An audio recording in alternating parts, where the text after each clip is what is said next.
What's up, you guys? So today is January 29th, 2024, and we have another great stream ahead of us. We got a banger today. Today, we're talking about cash flow. Now, this is a term used not even within crypto often. When it comes to talking about cash flow, people typically are talking about either real estate or business. So the topic of cash flow is very interesting because it can apply to crypto. A lot of people may kind of look at various ways to get some extra yield potentially on their crypto. And so I kind of want to talk about that dynamic. What does it look like to maybe go about doing that? And sometimes that process is either staking or doing some liquidity mining, whatever the case may be, or maybe have a validator. There's many different avenues that you can go. Some are higher on the risk scale, some are lower. I do want to talk about those things today. So appreciate y'all coming through because this is an interesting thing that a lot of people, when they come into crypto, they want to make more. Like, all right, I already have something that's volatile, but I want to make more. I want to make more. And so there's ways to go about that I think that are succinct and make sense. And there's ways that I think that are just flat stupid. And so, we'll talk about all that stuff. We'll definitely get into it. Appreciate y'all for coming through. And we are here. We are rocking and rolling. What it do? Let's go. We got David T. Catch it on the replay for sure. So I guess I'll tell you a little bit about my journey with the understanding of cash flow.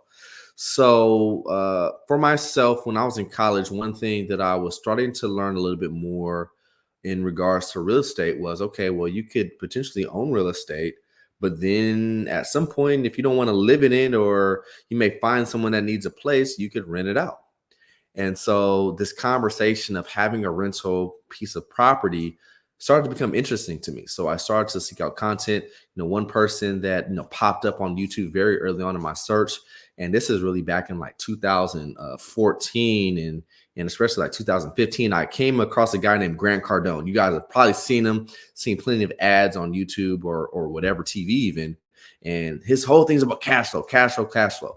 Now, cash flow is a beautiful thing, but it's not only in regards to real estate. You want to have positive cash flow for your business. So if you're an operator of a business, you want to be net positive on your cash flows.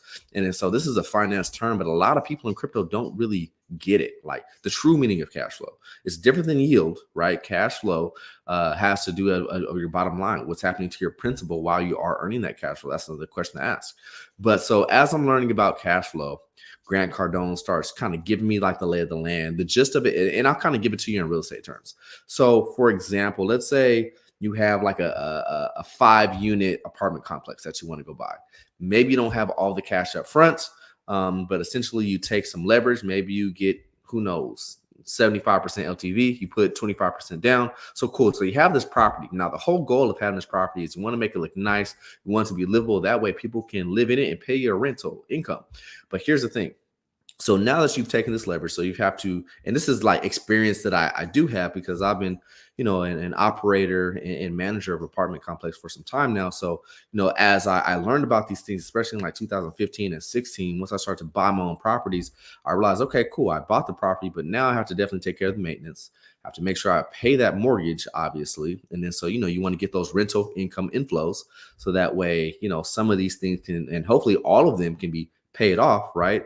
Due to you having your property priced at the right rental rate for all of the units that you're trying to rent out. So you get those inflows, but then you have to pay the maintenance, you got to pay your insurance, you've got to pay your taxes, and you got to pay that mortgage. And at the end of all of that, so all of your expenses, the goal is to be net positive. So this is what we call a monthly cash flow. So for example, if I'm making, let's say for these 5 units for round numbers, if I'm making $1,000 a piece, so $5,000 right at the beginning of the month from the rental inflows, let's say between my mortgage, my taxes, my insurance, the maintenance and some of the utilities, because those are typically going to be your line items. Let's say I have, whatever, $4,200 of expenses. That leaves me with an $800 positive cash flow. Now, why real estate may be interesting as well is because every time you make that mortgage payment, half of that goes to principal and half of that goes to interest. So effectively, those renters are paying down your mortgage for you. And then basically, when you make that half, or just depending on the type of loan that you have, like that partial payment goes to your principal, that's actually like putting money into your savings account. So that adds to, some of your increased, I guess you can say, profit, but you don't get to touch it yet because it's not liquid.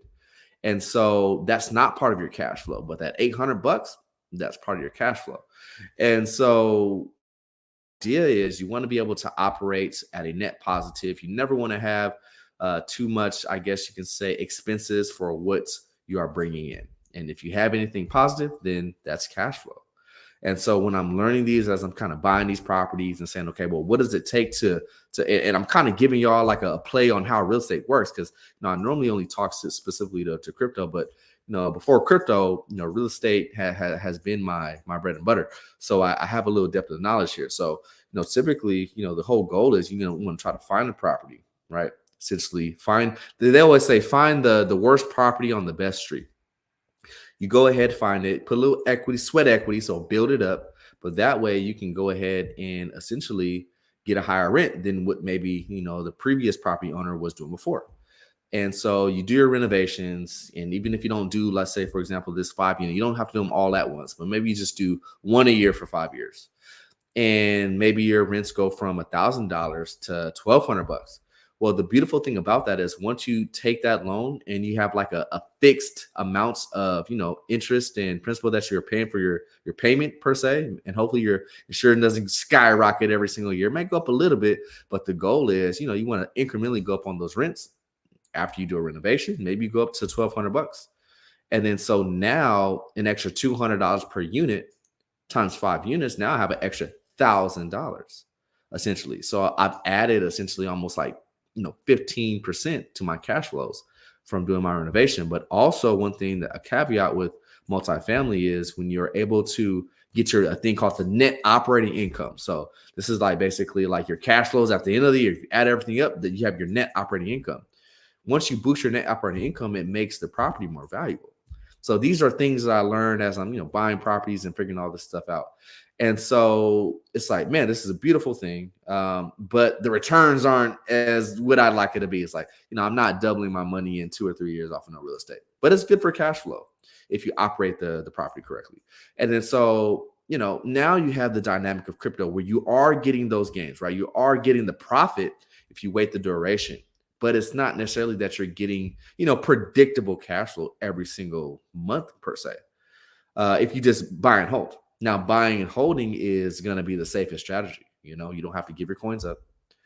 You don't have to do any extra stuff. You just buy it and hold. But there's no cash flow involved, essentially. There's profit involved, essentially, at some point down the road, but there's no monthly cash flow. So business, good for cash flow.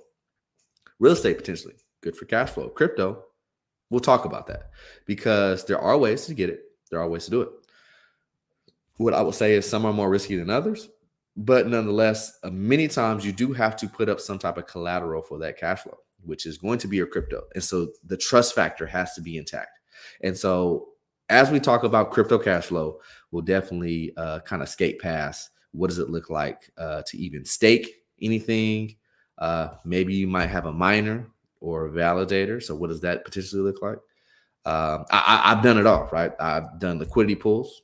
I've done obviously single-sided staking. I have validators on post chain. So I've experienced it all. And I have things to say about all of them. So appreciate you guys for coming through. We'll get into it. How do you get that extra little sauce from what your investment is already doing for you? That's kind of what we're going to talk about. And there's a season for everything. There's time periods where maybe doing a little bit more yielding is a little bit more safe versus trying to get yield maybe like at the top of a cycle.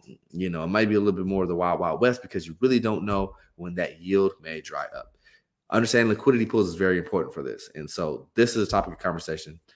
Cash flow is a topic of conversation. Crypto is a topic of conversation. Before we get into it, Once again, I appreciate y'all for coming. There's my intro. I got to hit you guys with the Vaults of Crypto intro again. Once again, we talk about this stuff and we go into even more depth, real strategy, right? Hop in the Vaults of Crypto today. I'm kind of doing the plug early on.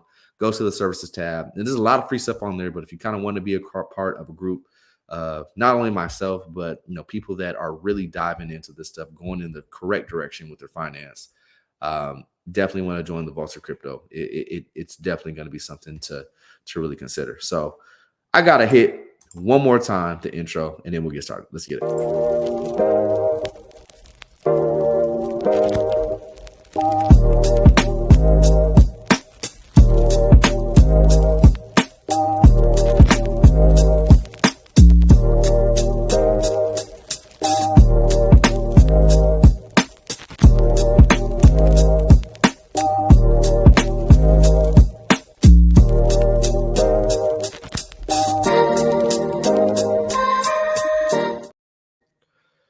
Okay, so but before we hit the conversation of cash flow, let's do a brief little checkup. We'll check Bitcoin.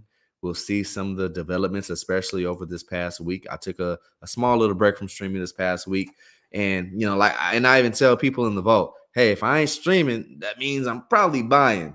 So we had a nice little pullback, and and that's crypto for you. Nothing is for sure. Things are on a probabilistic scale. But if you can weigh your options and learn how to assess things, you can see the advantageous times to do something and the times when to sit back and chill.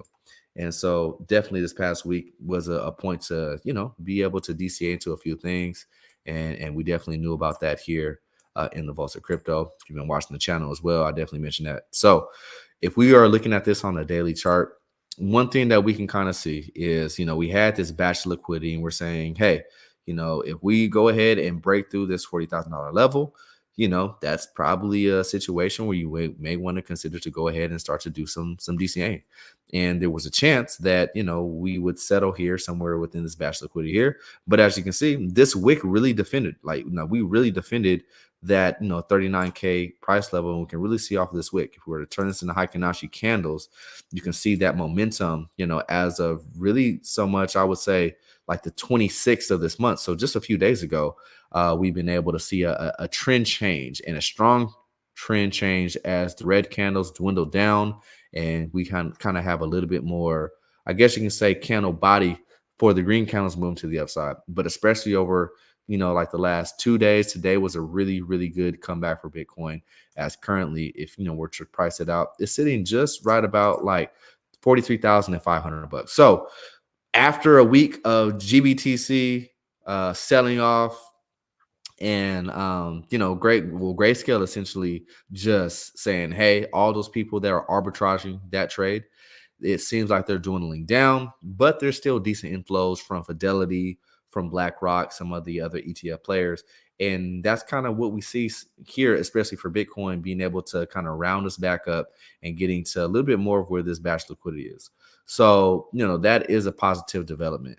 Now, the question is, if we were taking this peak from this high and we want to snap that down to the low, right, as we ascend back up, where are some areas where we could face some resistance? Well, we'll face resistance potentially, where the batch of liquidity sits, but also if we are looking at from a fib retracement standpoint, typically the golden ratio is an area of where we'll have some resistance. So, if we're making our way back up, about 45K is going to be an area where we're going to have to see the bulls fight through and be able to, push through. But here's the thing, we didn't have too many days where we closed above that price. So really that's almost to a standpoint, if we have like 2 or 3 days above 45K on a close, that's almost like price discovery. And that's actually a good development, saying that Bitcoin wants to hold strong, stay in the 40K range, doesn't want to visit the 30s too much as we are kind of going into the halving, which is really ticking down here. We only have a couple more months,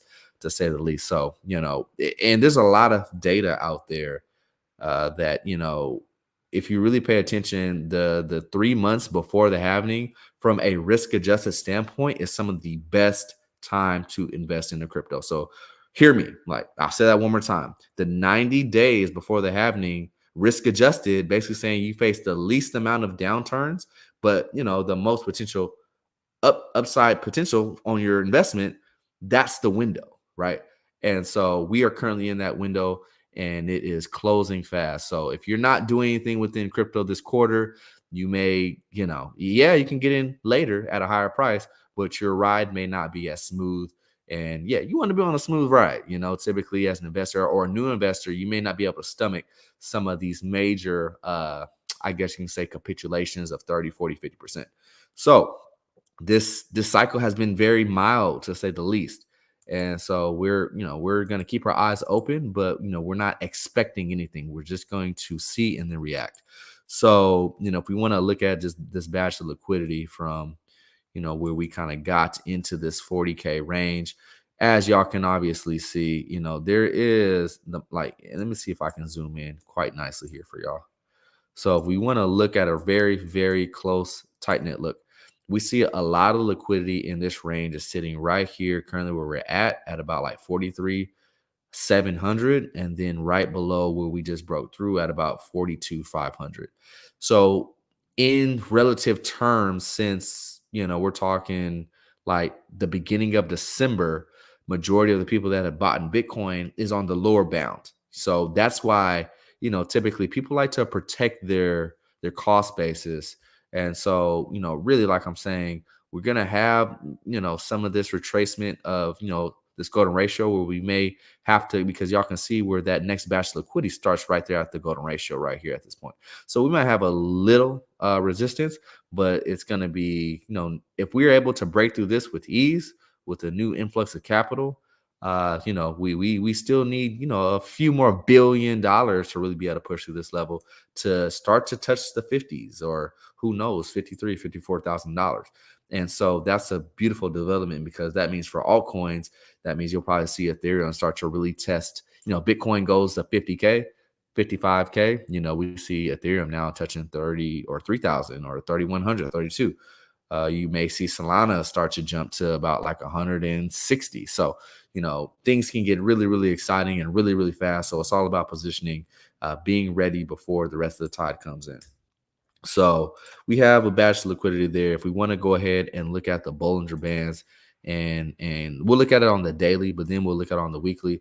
We've surpassed that midpoint. So that's a really, really good development, saying there's a good likelihood that we'll come and test this upper Bollinger Band.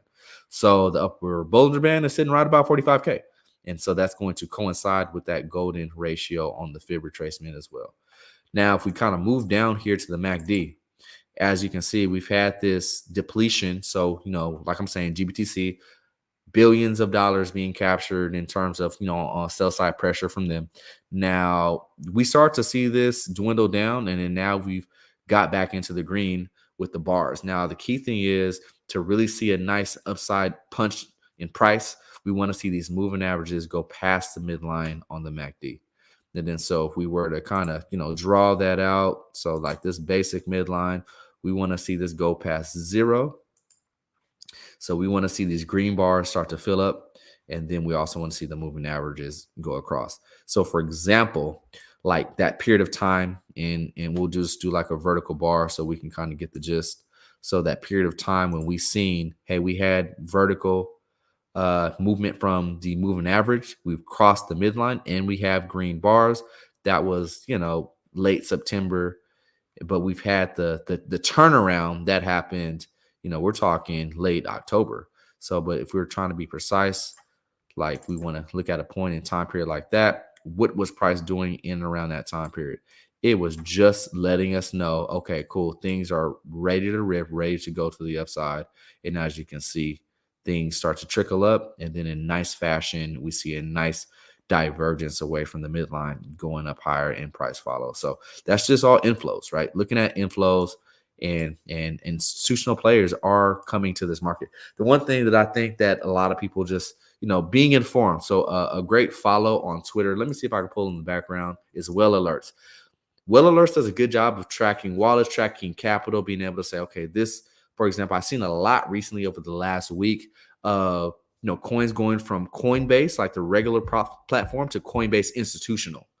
And so that's just letting us know this isn't just like, $20,000, or we're talking about like hundreds of millions of dollars just going from Coinbase regular to Coinbase institutional. So these are large players saying, hey, we want in, we want to go ahead and get some of this action. And Coinbase institutional has better products for them to be able to get in and out of their positions. So very nice development with that. And I'll try to go ahead and find that here.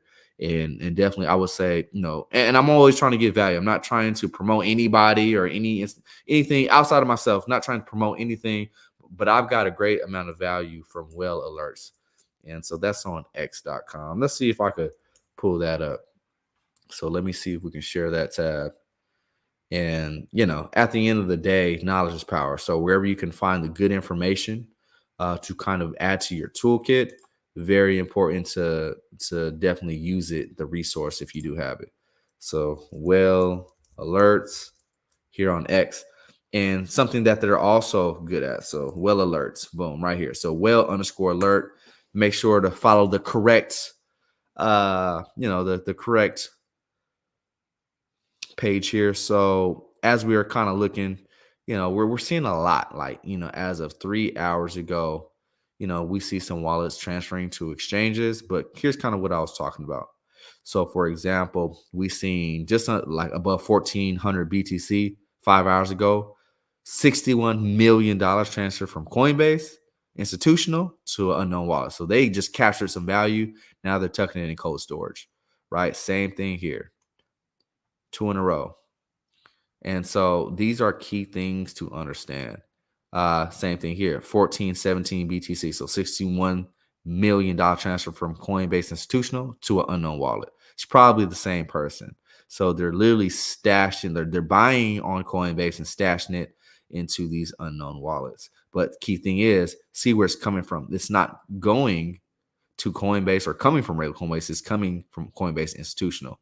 Look at this clip here. We're talking, I mean, this is major money, you guys, like 6,400 BTC. We're talking $276 million, right? Going back between Coinbase institutional and different wallets. So with that being said, got another one here. $150 million going from Coinbase to Coinbase institutional.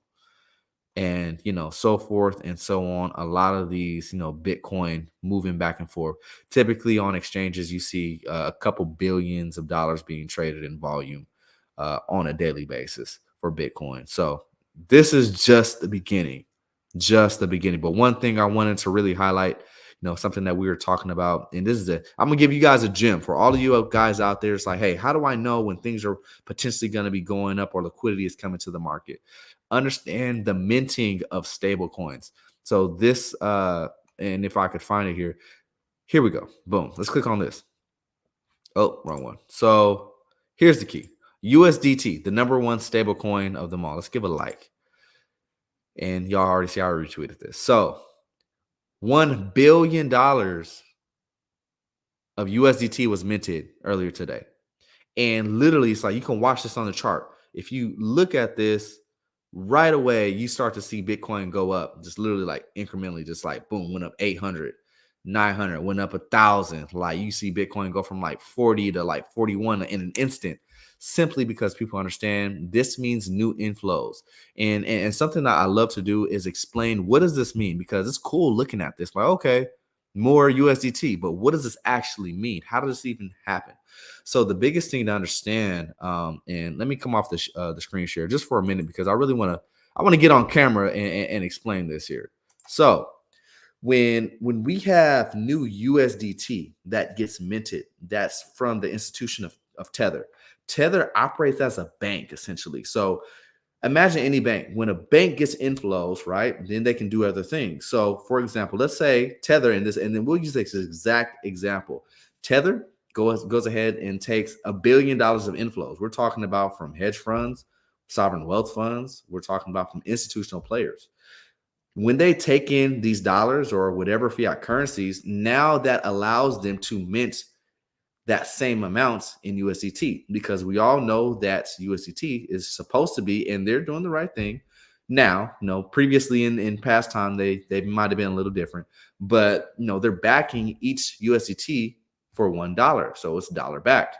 So whenever you see new stable coins be minted, that means the stable coins have to go somewhere, right?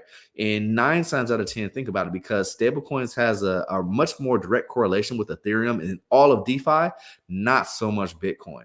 And then so whenever you see USDT or USDC being minted, you should be very, very happy, because there's a good chance that these are going to be inflows for all of your favorite altcoins. It's typically going to go towards the larger cap, like top 10 coins, but then it'll trickle down from there. And so these are things to know. Like, not a lot of people know about that. So being able to pay attention, using this information to your advantage, like $1 billion of inflows, that's a lot, and it depends on how rapidly they'll be deployed. But, that's a good sign for Ethereum and anything connected to it. That's a good sign for, Solana and anything connected to it. It's a good sign for crypto as a whole. And so, and the same thing, vice versa. So when we see, the circulating supply for USDT or USDC or DAI go down, that means people are taking profits. That means they're like, hey, they're trading the stablecoin in for the dollars, for the yen, or for whatever fiat currency that they want. So I'll repeat, whenever we see stable coins being minted, therefore, there soon after, we'll probably see those inflows going to altcoins. So you obviously probably want to be on the lookout for like $1 billion of USDT being minted. Definitely plan accordingly, because in the weeks or months to come, it may find its way to your favorite altcoin. So there you have it. So yeah, a lot of good info with that. I'm hoping y'all take that little nugget and hope it benefits you guys. So what's going on, gang? I hope I'm not too late. Just getting off the road. Time to get this wisdom and crypto alpha. Hey, and I like the name. The Hayride, right? Is that how you pronounce it? I think so. So yeah, like this is all about being knowledgeable.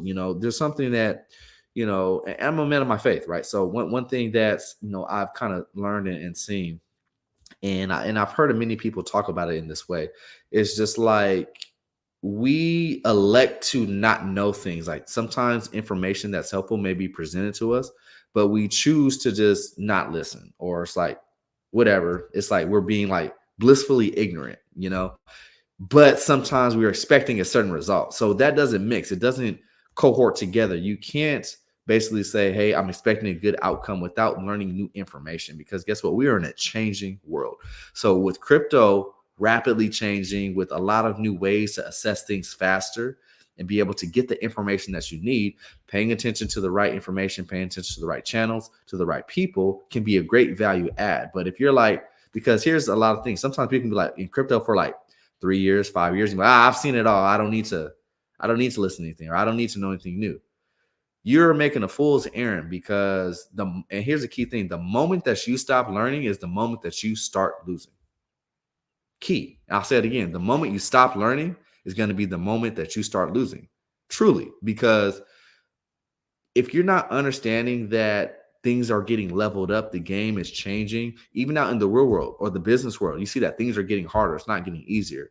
So the people that stay on the forefront of the information, that are willing to change, that are willing to add skills to their toolkit, those are the people that are going to make it. And the people that are just scratching their head will like, hey, it used to be like this. Why is it not working out no more? Those are the people that get left behind. So with crypto, it's not only just about buying the newest or the best coin. Like, I get asked all the time, hey, what coin should I buy to make X amount? The other question that needs to be asked is like, hey, what are you willing to learn while you're waiting for your profits to come in? Because if you don't even know how to take those profits the right way, there's a good chance that you're going to mess up the whole bag anyway. Right. So that's why getting the knowledge is so key. I'm always gonna to kind of preach that, at the end of the day, you could have $1 million. And here's the thing, I've seen it. You can have $1 million in your bank account, but guess what? That $1 million means nothing if you don't know how to keep it. It literally don't. Like, you may have some momentary fun, but guess what? Life is much more than having fun for a little bit. You want to have like a long life of enjoyment, stability, obviously. You want to be able to have certain influence with your capital. Ideally, that would be nice. You want to help some people, sure. But at the end of the day, if you don't know how to have good stewardship, it doesn't mean anything. You just squander the opportunity that you were given. And so that's what I really try to just make sure that we all have a good foundation, because with no foundation, guess what? You're going to crumble.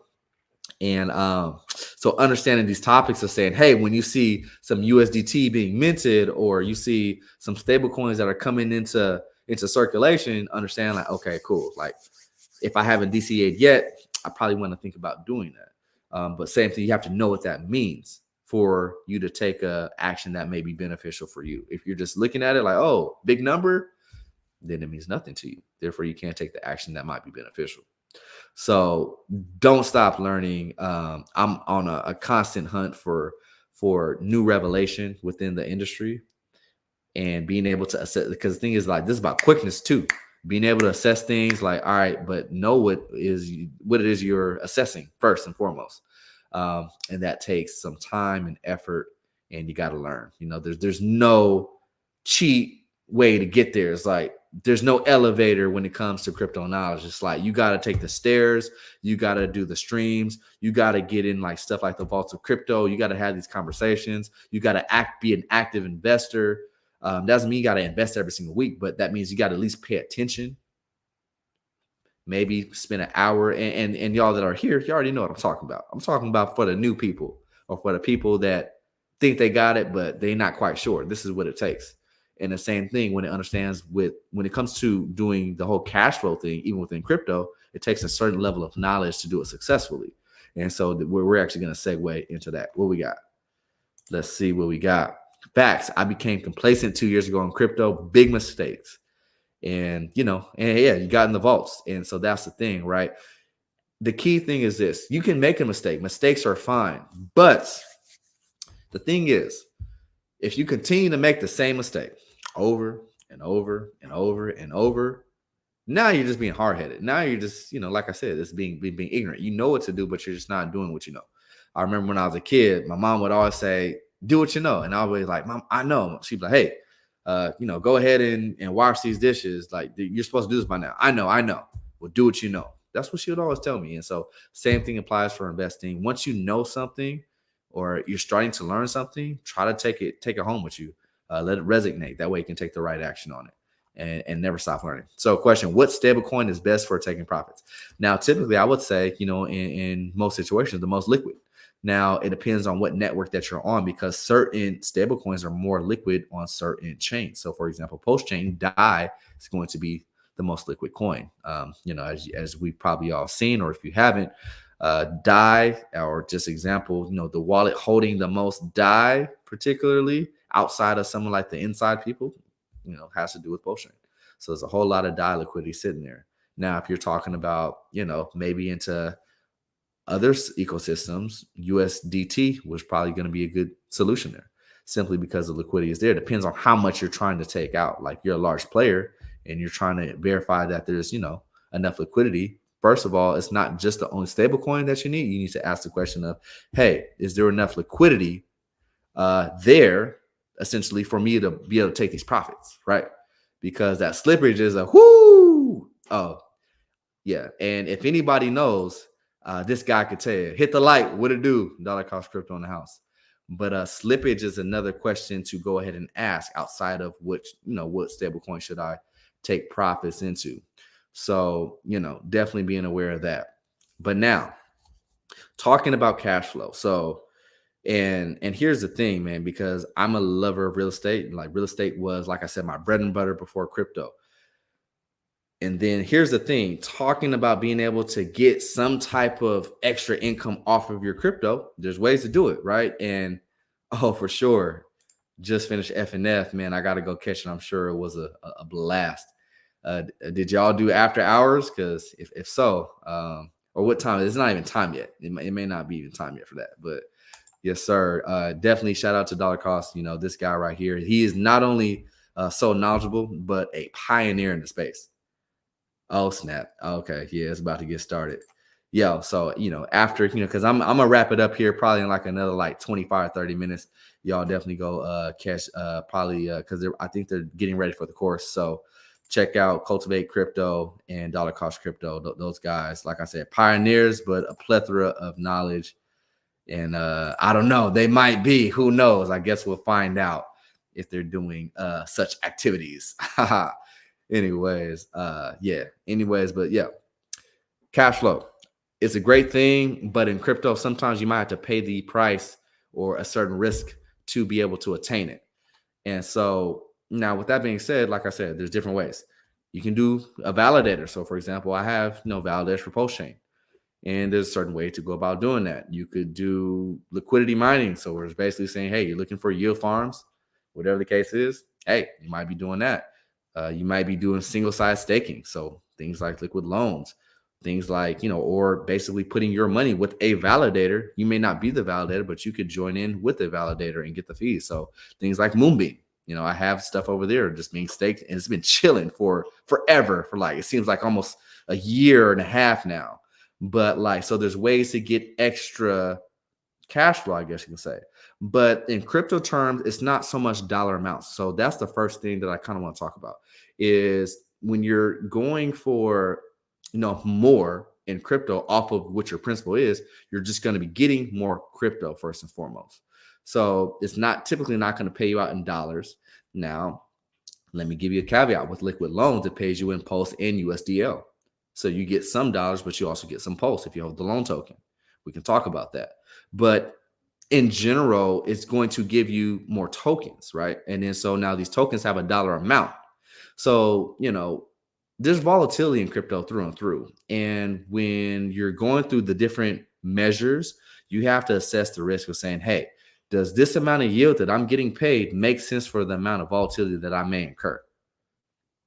Now, and there's things to think about, like, are you going to do 50% of your bag and try to yield off it, get that little extra cash flow, so to speak? Are you going to try to do 25%? Or are you going to go do the whole shebang? Some people don't have those risk measurements in place. I don't think I've ever been an advocate for anybody saying like, all right, let me take the whole bag and yield farm it off. Like, unless it's like a throwaway bag, unless this is kind of like a YOLO, like you got your condom wallet, you're just going to go try to just scoop up everything you can. Sure, if you want to play that game. But we're talking about your core portfolio here. We're talking about the core portfolio of you saying, all right, cool, I'm putting like my hard-earned money here. Like I've worked, I've sweated, I've done all this stuff, all year. Do I want to play around with this, or do I want to do it the right way? So I'm going to say it all through it. Buying and holding is first and foremost, nothing's going to beat it from a return standpoint. It's nothing. Buying and holding crypto is going to give you the highest return out of any asset class. I can argue that all day versus anybody, and I'm willing to do so.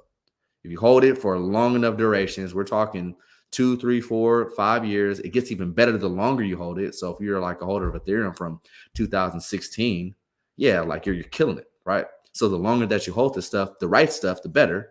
But compared to anything else, yes, making profit, so getting a capital gain, crypto. Now this whole cash flow thing, the plays are there, but the one thing I'll say is when it comes to crypto cash flow, being early in the queue is what I call it. So y'all know like those phone lines when it's like, all right, cool, I'm in the queue, I gotta wait to talk to somebody. So be early in the queue on that, whatever it is, when it comes to staking, or if you're not so much the staking, but I'm gonna say things that had the Ponzi-nomics to a certain extent. But some things, like I said, you have to rely on trust a little bit more.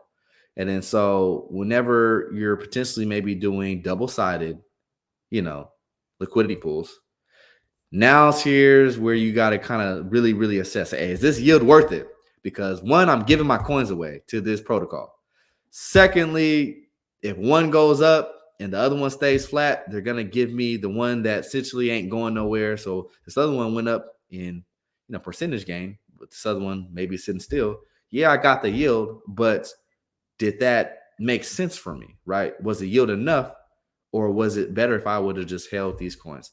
So it makes sense to do, crypto cash flow during certain times versus other times. And same thing, if you're doing like a liquidity pool, hey, do you know what you're doing? Yeah, you may see, because I was pulling up some stuff on Radium like this past week. And obviously, there's PulseX and a plethora of other places where you could, do some liquidity pools, sure, for sure, and farm. But those stable coins, if you're not a large player trying to DCA out the market, you got to know what the heck you're doing. And so, yes, there is yield in crypto, aka cash flow, but you got to protect your ass, man. Like you really got to protect your ass and know how to do that. And so I guess what I will say is there's levels to this, right? Just anything, there's levels to it. So there's the basics, There's like, all right, cool. You got some Solana, go stake it. Boom. You got some Phantom, all right, go get your 6-7% stake it. But if you're someone that wants a higher, interest, or you want a little bit more cash flow off of what you're already holding, because here's the thing, and why I would also consider staking to be cash flow is because you're already holding something that's going to be volatile anyway. So the whole point of cash flow is to try to get some extra inflows off of what you're already holding. So technically, this does fall in the category of cash flow. But like I said, there's more riskier cash flow compared to some other ones that are a little bit more straightforward. And so I would say the bare bones basics of crypto cash flow, you're just talking about your just general one-sided staking. Your hex stakes, boom. Yeah, you don't get it. It's not, that's going to be on a little bit longer time scale for that to make sense, unless you're like a larger player. But like if you're large enough, you can do these on a monthly basis. Boom, boom, cash flow. I know a lot of people that do that. If anybody, DCC can tell y'all better than anybody. But same thing, if there's a situation where it's like, hey, I want something a little bit more reoccurring. Okay, yeah, go ahead and go do your staking. You can stake your Phantom, right? You can stake a lot of stuff. You can stake your Solana. You can stake your Polkadot. You can stake your Kusama. You can stake, there's a lot of things that you can stake. And so you're going to be earning more of that coin. Now, the value of that coin goes up, goes down, but nonetheless, it is additional inflows for you in crypto terms. And so I think thinking in crypto terms is kind of what we need to do, because the coins are what derive the value. Holding those through time. And then yeah, you could dump your cash flow, like, the something that's really been all right. So I'm gonna throw this out there, because people kind of forgot about it. But Hedron, things that we talked about in the Vaults of Crypto. So Hedron, being able to stake your Hedron. And all of those people that were kind of like, all right, cool, ain't nothing going on with Hedron. Guess what? You're still going ahead and getting that ICOSA.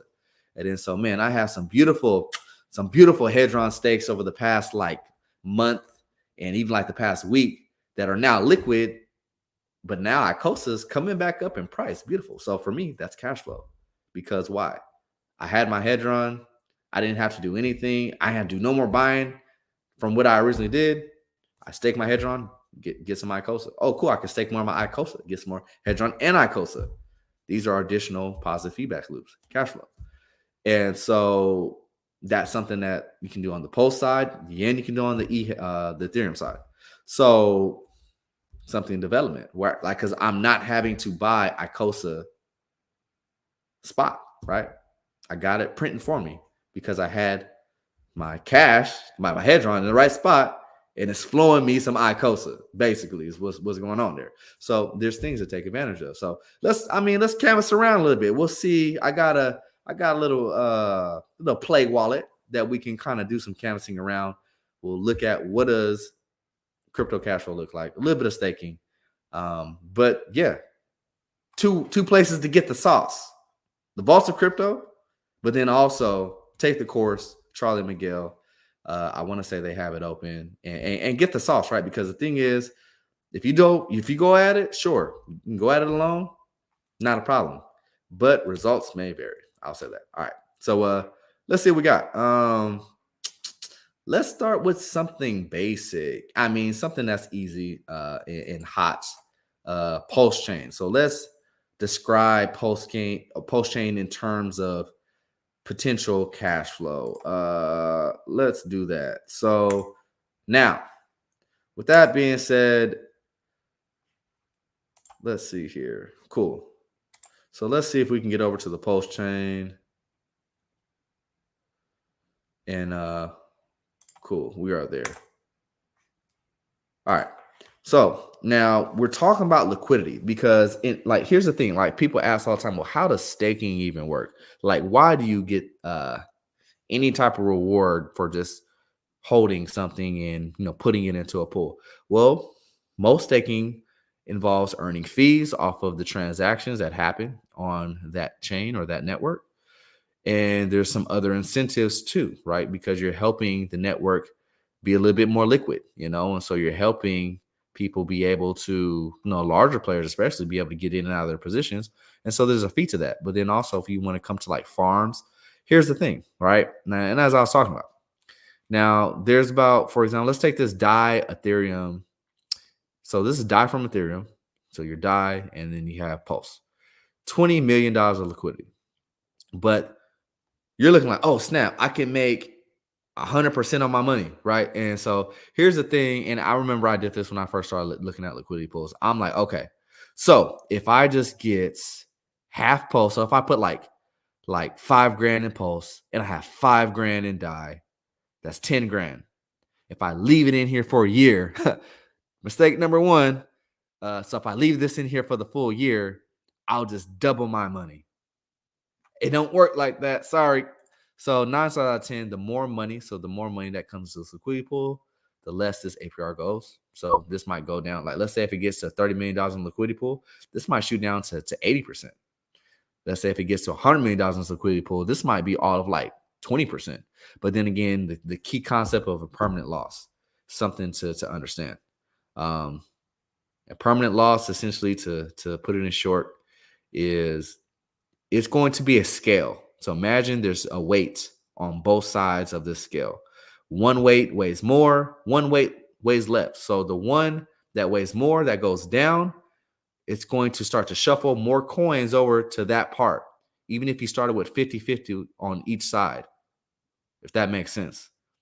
So the weight that goes to the upside, yeah, it may go up in percentage gain, but you lose out on some of that percentage gain because it's slowly like shuffling more of those coins to the weight that costs more, or the coin that essentially is heavier.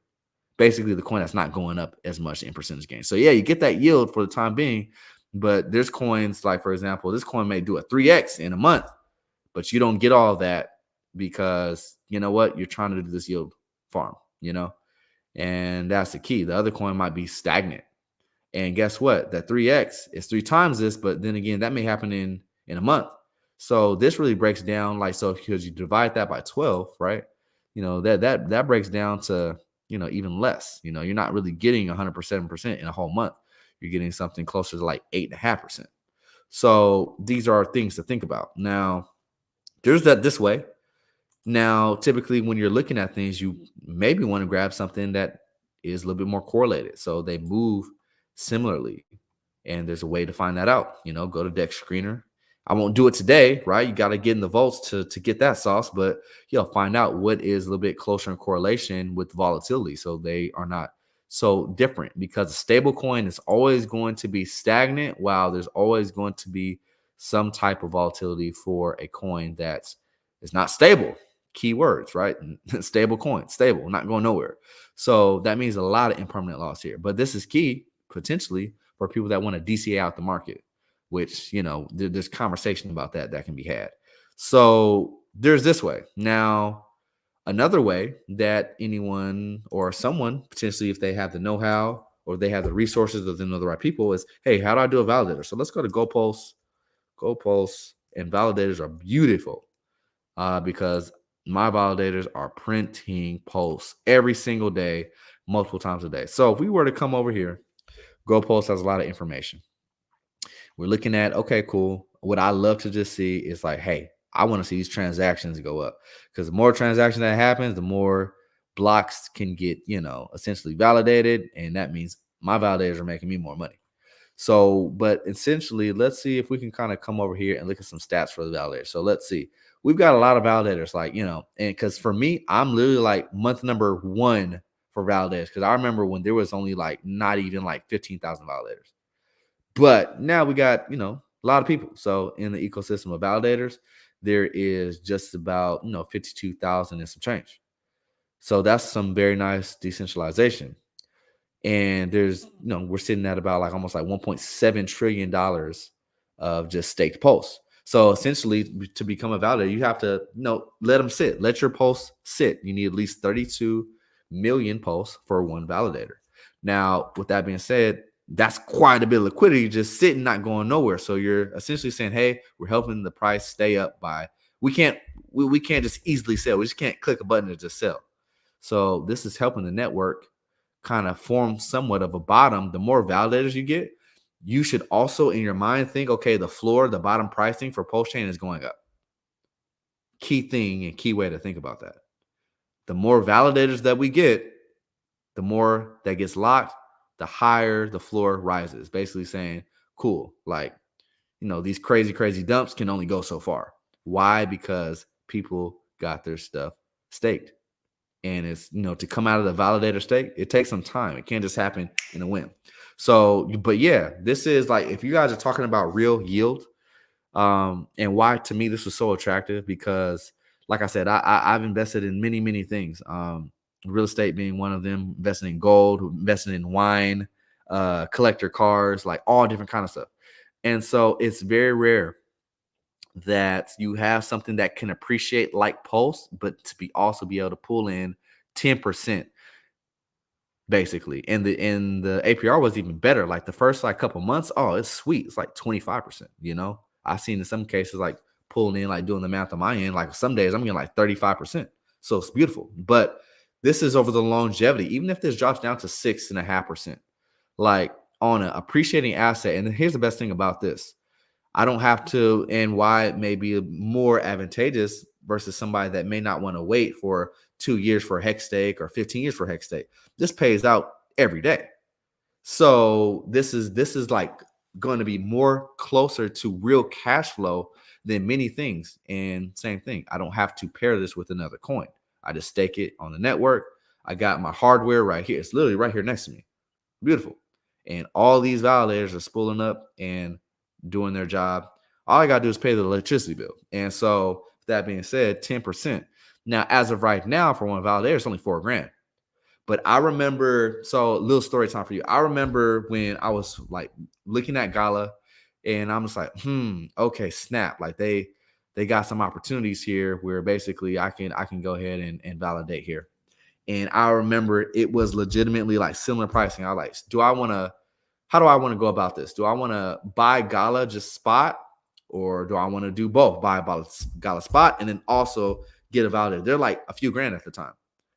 Literally to this day, those same validators, because same thing. Why that was so appealing, because they didn't go down in price with the spot market of Gala. They just stayed up there. So if you want a Genesis node essentially not validator, a Genesis node for Gala, they're still like 80 grand. So I could have, boom, my $3-4 grand, 80 grand, and it could have held its value through time. But not only that, the cool part about that was what? It was a part of an appreciating asset while I held it. Or well, I could have held it. I didn't do it. I bought Gala spot, and same thing. Even me, my journey with Gala, I thought I was smart. It was like, what did I buy it at? I think I bought it at like 4 cents. Feeling like, oh yeah, I'm bossing up. It went up to like 20. I'm like, oh snap, let's get it. Got a 5x. Thought I was smart. And I sold like 80% in the bag, not even realizing there's much more room in this bull run. It ends up going to 81 cents. So those things happen. But nonetheless, we're talking about how to extract just a little bit, because in the grand scheme of things, 10%, like, because this can have a multiplier effect, because we're talking about 10% more coins through the years. That could be many different percents on the profit. That could be hundreds, if not thousands of percents in actual profit later on. But as far as like extra cash flow, cool. Hey, that's cool with me. If I want to bust this down at the end of the year, 10% on the the capital that I already have. All right, cool. That's additional cash flows for me. So validating, something to think about. So what else is out there? I mean, even if we want to come over here, let's look at something on Solana. Like, haven't done too much of this in recent times. So Solana, I remember when I first got acclimated to Solana, last cycle, all throughout this stuff, and it's awesome to see stuff like this coming back, like Radium. So this, I mean, it's just a standard DEX, right? Just like Uniswap, just like many of the DEXs out there. But this is one of the main DEXs for Solana. And beautiful thing is, like, they've added so many nice features here, but they've got some key things. If you want to go ahead and stake your Radium, it's only 6%. But like, so this typically is going to be the safer options. If you're just doing single-sided staking, 6%, 5.5%, you're like, oh, but I just seen that pairing of like, DAI and Pulse that it's like 107%. Why would I do that? There's like 20 times more risk. This is, hey, This protocol has been out for years, literally years. It's worked flawlessly as far as the actual DEX. 6%, and you just have to think in real terms compared to other things. Where can I get 6% or 5.5% on appreciating asset? So, like, because the asymmetric return, if you're buying radium today over the next 2 years, there's a high probability that radium is going to be worth more over the next year and a half, 2 years. But not only that, along the way, you're getting your extra little 5%. So that would be positive cash flows. And then, yeah, you get paid out every single day. So you start your stake, boom, click that, and you see these little, you'll see 1 radium, 2 radium, 3, or what's the price of radium right now? Maybe you won't see a whole radium, but what question? That is a great question, actually. Let me segue. What is the price of radium? Let's see. So let's put in USDT. So let's see. Radium. How much radium will we get for 1 USDT is the question. 74 cents. So yeah, like, you know what I'm saying? It depends on how much you got staked, but yeah, you can see just boom, radium being printed for you at a modest 5.5%. But like I'm saying, compared to a CD, like, because think about it in real terms, if you have dollars and you're saying, oh, I want to go to my bank, first of all, most banks won't even give you that 5%. I remember I'm a private client at Chase. I went into Chase earlier today and I was like kind of looking at some of the signs. And one thing is like, okay, cool. We'll give you like a 3-month CD, so certificate of deposit, and you get 5%, but you got to at least have 100K. So like, all right, most people ain't even doing that. 100K just nah. So here's the thing: 5% is what you can get out there in real terms with zero risk. Now, the only risk that you have here is contract risk, but then you have to assess, okay, how long has this contract worked out? There's been no problems with it. That's something that you have to think about where you're staking. So, for example, like radium, I would feel a lot safer staking versus a newer. For example, let's say there's some new DEX out here for a new ecosystem. I'd feel a little bit more comfortable just simply because this has maturity. Something also to think about when it comes to crypto cash flow, if you're trying to seek that, because we're starting off with the basics, the safe stuff. So I think, some of the most basic stuff, validators, single side staking for stuff that's been out for at least 2 years. Start there. Now, as we proceed to some things that may be a little bit, more on the, I would say, riskier side, just regular liquidity pools and not farms. So regular liquidity pools is saying, cool, you may not be getting the highest APR, but some of this stuff is ridiculous. So dog with hat, so with and soul, 161% APR. We maybe need to look at a chart between this correlation and ask yourself, is it worth it? But same thing, as you look at the liquidity, not too many people with this pairing. So there's always risk involved, but there's calculations that we all need to do. There's an impermanent loss calculator on coingecko.com to use. And like I said, I'm not going to get into all of that right now, but same thing. If you're looking for the extra yield or cash flow, understand now stuff like this is going to be a lot more volatile, more permanent loss, hence why they're giving you a higher yield. Like stuff like this, like typically now, if you're new, I'm going to save you the time. Like if you see something that's offering over like 500% APR, literally just don't even, like, you may get lucky once, but you'll get addicted to trying to find that over and over and over, and it is going to burn your butt, I'm telling you.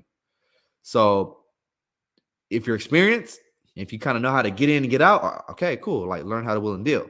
But if you're brand spanking new to this thing, like ideally, this ain't where you want to be. But here's how the crypto market works. That greed is going to start tapping on your shoulder. You can be like, yeah, 6%, 8%, 10%, that ain't enough. Not really understanding, like, hold up, if I just hold it, this thing going to go up 10x, 20x anyway. So it starts to get greedy out here. What can I say? So, with that being said, like you're seeing this win. I don't even know what this is. Win and Soul. Put both of those, split that 50-50 in the liquidity pool, 681%. But look at that. There's not much liquidity here. I'm sorry. So liquidity actually is about 600K. Dog with hat, a little bit under 5 million, 300,000 there and some change. So, definitely need to know the coins and their volatility before you get into these pools. Now, farms, it gets even crazier because, and the farms on here are not as crazy, but basically, you're going to stake that LP token that you get, and, you're going to earn those rewards. So same thing, you got the situation with Radium and USDC. If anything, Radium and Solana is going to correlate a little bit tighter. So at 14%, that's okay. But then you have to ask yourself, okay, what's the better value proposition? Do I think myself maybe getting some hardware equipment, which may cost you, maybe $1,500, a couple $1,000, and I, get me some Pulse and I get that 10% over time? Or I go something like this where I don't need the hardware equipment. Solana seems to be trying to be number 3 out of like all crypto as far as ecosystems. There's Bitcoin, there's Ethereum. Solana's trying to make a strong case for number 3. So, still being before like the masses and masses come to Solana like they've come to Ethereum, you may say, all right, cool, I want to rock this boat and also try to get a Radium that's going to be like a beta outperformer of Solana, and let me get 14% along the way. So these are the decisions you got to ask yourself, because there's, you have to look at the risks between each ecosystem, what provides the right risk-adjusted return that is okay for you, because everybody's going to have a different type of, I guess you can say, risk tolerance. So seeing that. So, there's things like this, right, where you kind of put money into liquidity pools and you do that thing. So question, how do you do that? So I'll explain. You'll grab, let's say we had a balance of whatever, 100 Solana in this case. So that'd be about 10 racks. I want to go ahead and half that. So 1/2 Solana. So let's do that. It's automatically going to calculate the amount that I need in Radium. So I would need about 76 and 151 Radium. We put those together. They kiss. Mwah. So both of them are together in the liquidity pool. You will earn fees just by doing this alone. But then they'll give you an LP token. So you can see the LP supply. So more LP tokens get minted, the more money and the more coins that go into the LP. You'll take that LP token, you'll come over to the farm, and you'll go ahead and put it in there. And then so you click on that, add liquidity, and boom, you'll start to see this print some Radium for you. So, so there's that. So you're farming, you're yield farming in this case. That I would say would definitely be on the higher end of the risk, right? And like I said, the more closely, tightly correlated, less risk. Things that aren't correlated whatsoever, like a stable coin and whatever other coin, may want to take a second look. But now, concentrated pools, here's something to look at. So maybe this is a gem. I may not be able to give you all the sauce right here in this moment, but maybe you come take a look. So you got USDC and USDT, both of those are stable coins. So those are like kind. But as you can kind of see, very interesting. APR 25%. Now ask at your bank, are they giving 25% on your dollar? Maybe not. This may be very interesting. Maybe we have to let's put a star right there. It's not gonna let's put a star. Well, yeah, we'll come back potentially, because maybe you could bridge from USDC and USDT over. And same thing on a DEX that's been out for years. Maybe it's time to say, hey, maybe 10% of this dry fiat that I got, let me go ahead and turn some into stable coins. And on a trusted, thus far, and keyword thus far, trusted DEX, maybe I come and get me 25% on my capital, on my USDC and USDT. 2 stable coins that we know typically keep peg majority of the time. So like I said, majority of the time is not all the time, because there are depegs, but that is very rare throughout the years. You may have 1 or 2 a year. And then, so like I said, typically I would say liquidity pools, any type of cash flow type situations for crypto, it's not something that you keep in all year. You pick your spots, you take your risk analysis, and a month, 2, a quarter if you're like feeling it. But generally, you start to see something get overheated, like a lot of money starting to inflow, then it's kind of letting you know, all right, I'm here. A lot of money is coming in after me. Cool, these prices are going up and all that kind of stuff, but I want to maybe de-risk myself of being in so many liquidity pools, because that's when things start to get a little funky. That's just due to experience from what I've seen thus far. Now there's other options as well. So we've talked about having a validator yourself, but maybe you can also stake with the validator. So let's hop over to a ecosystem like Moonbeam. So Moonbeam, and these are coins that people forget about. Like I promise you, people forgot about Radium.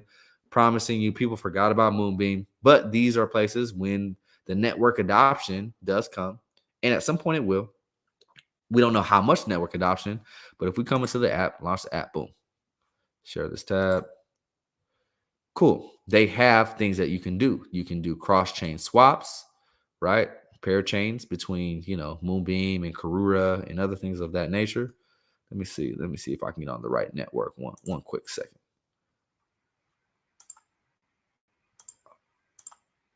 I think we may be good.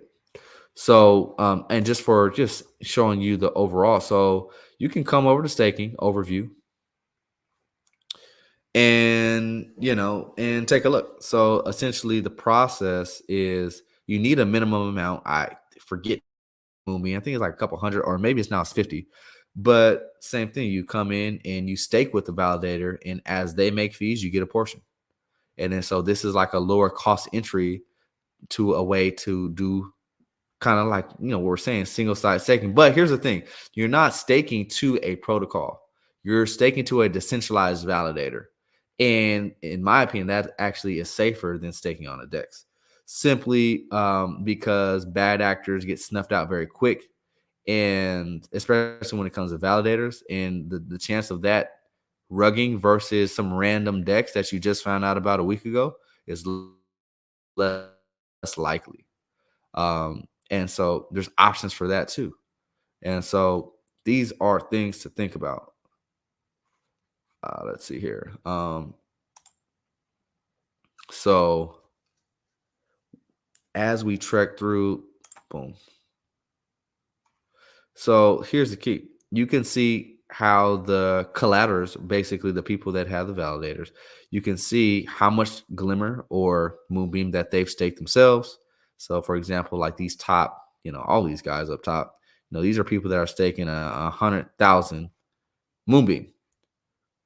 But they have much more delegated to them. So you would delegate your coins to their validator, and essentially, you'll kind of see the type of yield that you can get.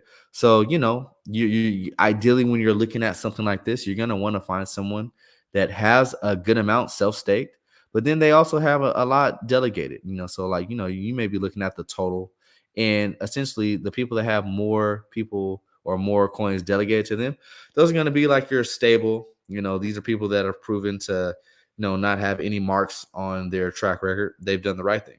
So the longer that they've been doing the right thing, the more confident that you should be. And then so you can see how many average blocks that they validate.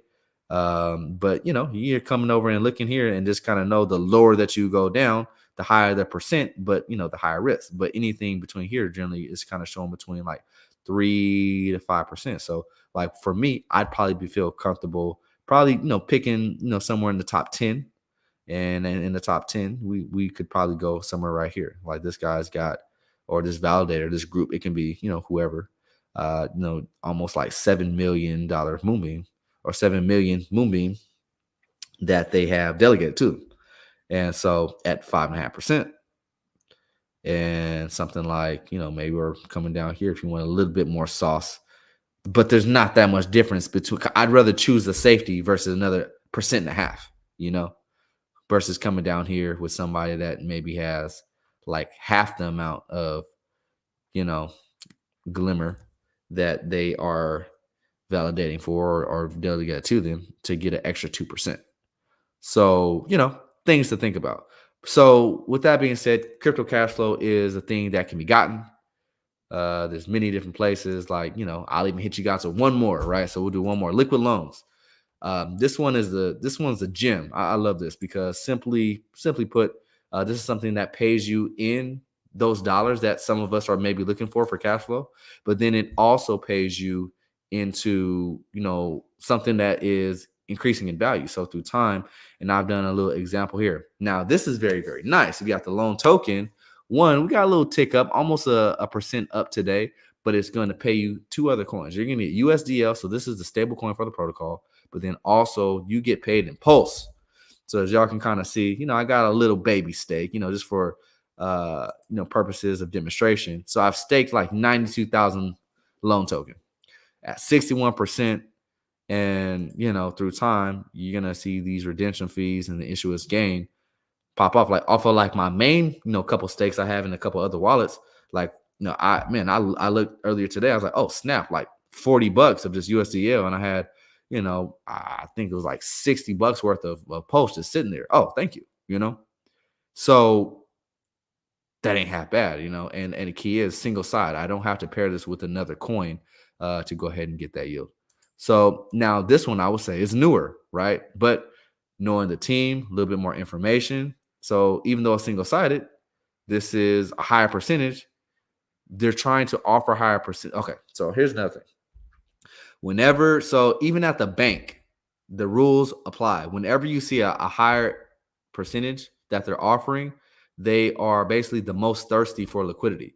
So the places that aren't necessarily, trying to promote or trying to say, hey, we need liquidity right now, they won't have as much of a high incentive. That's not the prerogative. But any place that's trying to get money, liquidity, which a lot of places do this, a lot of ecosystems, a lot of protocols, they're going to have this APR pretty nice. So for something that's single-sided, I think this is probably one of the better opportunities, risk adjusted, depending on what your risk level is.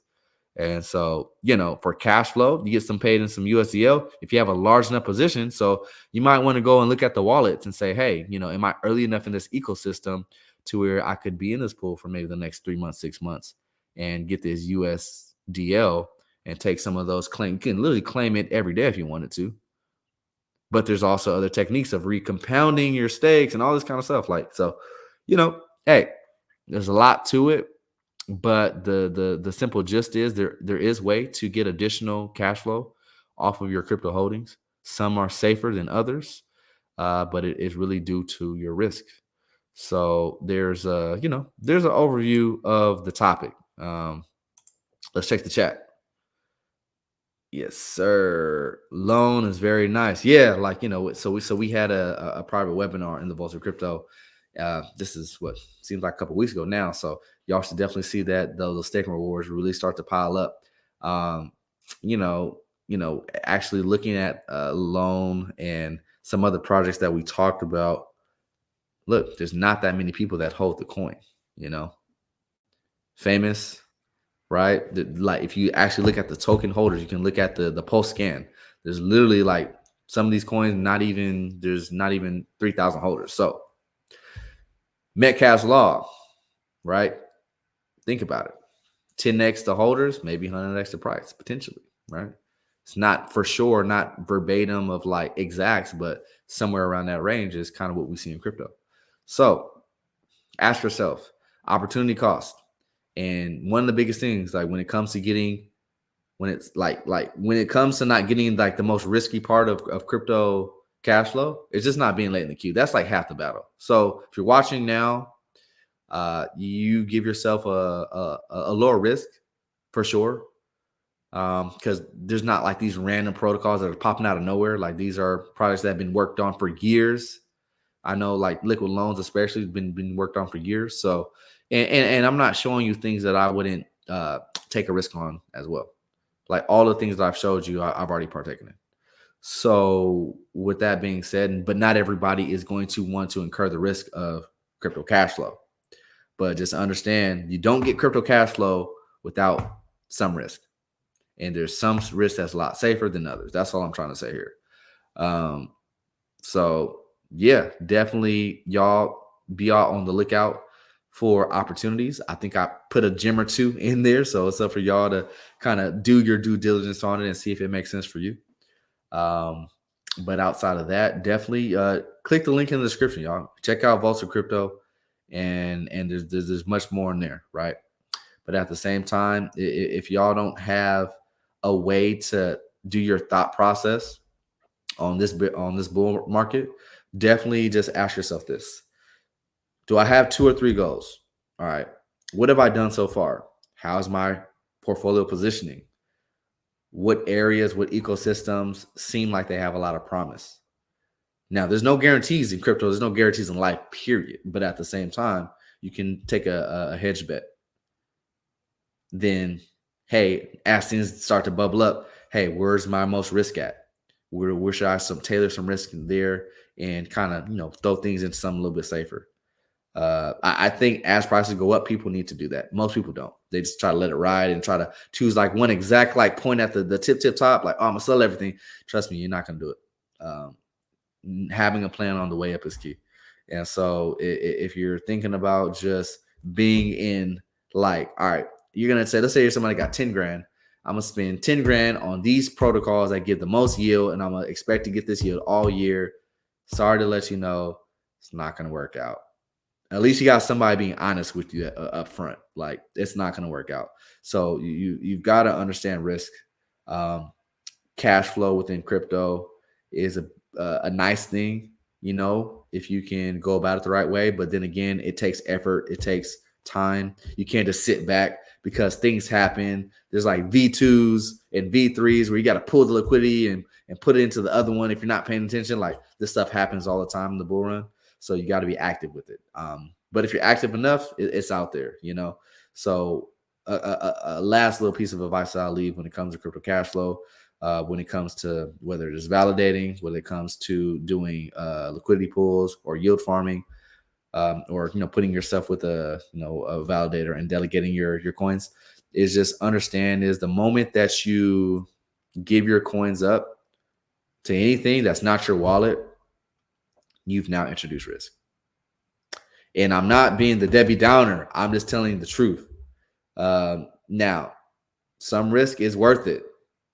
It really is, because you can make a lot of money off of yields. Like, man, I ate so good off the Phantom ecosystem last cycle until I didn't. Like, the eating was great for a long time, then it wasn't. But you got to be able to have enough like intuition to say, all right, no, this is done now. Like, let me taper back my risk and let me not just keep chasing the yield, because what happens is people will chase that, continue, they'll get addicted to it. It goes well for a month, goes well for 2 months, and then you think it's going to be like that for the rest of your time in crypto. I can tell you, the sun goes down, the moon comes up, the wolves come out. And when the wolves are out, they're out to eat. And 9 times out of 10, these are people that are like, you know what, we've let this Ponzi go for a long time. We'll just go ahead and rug the whole thing. Or we'll take a lot of this liquidity out. Or there's one large player that just takes a whole bunch, like typically the person that started or the group that started that protocol and the liquidity pool and the yield play or whatever the case is. They're like, let's pull the plug now. They're going to take all the relevant liquidity. And then it's just like a cycling effect after that. Like, people are like, oh, snap, I got to take mine out. Oh, I got to take mine out. And then before you know it, you got a whole bunch of pixie dust is what we call it. So be knowledgeable before y'all jump into crypto yield farming or staking or whatever. Take some time to learn. There's plenty of content out there, but don't just listen to the upside. Look at the full side of it. So do 360 and try to craft your portfolio there. But typically, like a good rule of thumb is like 25% of your bags can be yielded into stuff. Leave 75, because like even 50-50 is still kind of like, because at the end of the day, like I said, this is y'all's hard-earned capital, right? You don't want to lose 50% of these beautiful coins to impermanent loss when you could have just held them, because that happens often. Like when one side of the liquidity goes off and the other one not so much, right? You don't want to get rugged, which in bull runs that happens. And so just know, like, the safest place for your coins is in your own wallet. Not on exchange, not in liquidity pools, not delegated with somebody else, but it's in your own wallet. So 75, like, don't play like I said, this is my prognosis. This is what I would do for my portfolio. Y'all can do whatever y'all want, honestly. You want to do 100% YOLO it and just yield it all up? Perfect. Want to do 50%? Hey, cool. But 25% is reasonable, and you'll be surprised, because that 25%, if you hold that coin long enough, you may take some of those little cash flows and, spend it, whatever, turn it into USDC or USDC and spend it for your life short. But crypto, the whole point of crypto mainly is for asset growth, for net worth growth. And so, you're basically selling, whatever, like crypto cash flow. I think there's better ways to get cash flow in life. Like, the coins are much more valuable if you just hold on to them versus like getting your little 7%, 5% and spending it on like your nice dinner at Fogo de Chao or whatever. Like, you know what I'm saying? Like, you know what? Let me just hold these coins through and through And you'll be surprised because like holding, like I'm not saying that, staking is irrelevant, like because that extra 10% of coins at the end of the year, 7%, and depending on how many coins that you start with, like that can be a nice sum of money at the top of a bull or the top basin of a bull run. So that's not what I'm saying. What I'm saying is if you're trying to like, all right, because a lot of people want to get into crypto because they're like, hey, I just want to make a little extra money on a monthly basis, but they're talking about they want dollars though. They don't want extra coins because they want to spend the dollars. And I'm just like, that may not be the reason why you want to get into crypto. You want to get into crypto for asset growth, for net worth growth. Like I said before, you're in the growth phase of your life, not the spending phase of your life. So just kind of think about that. And when you have enough growth, and let's say, boom, you take your 10 grand and 10x it up to 100 grand, or you take your 100 grand, 10x it up to $1 million. Okay, cool. Maybe go get some safe, reliable, easy yield off of that. Go buy a piece of a rental property, or go buy a 3-month bond and get your 5% off of that, because you want to incur the risk of volatility to the downside that could happen in permanent loss. It can happen in in a bear market that you're not realizing is a bear market. And so, like I said, or just run a good business. I think people need, when it comes to cash flow, think about running a good business. If you want monthly recurring real estate, a good business, like I run a business where the cash flow is monthly or even bi-weekly in certain situations. And so, but you got to work it. You got to put all your effort, your energy, your know-how into running a good business. Operating is key, and learn how to operate a business more than you trying to max out your crypto assets and trying to yield. I think that's a much better like knowledge base and time spent doing that. So yeah, with that being said, I've said a lot. It's been a cool little stream, so I appreciate y'all. We'll definitely hop back on stream probably later this week. But yeah, check out staking. There's some yield funds out there. There's different ecosystems, different ways to go about it. But once again, as I said, if you guys want a little bit more information, go at the bottom of the description and hit the Vaults of Crypto link, and you guys can see kind of a little bit more kind of what we talk about in there. So until then, I appreciate y'all. Y'all be easy. Peace.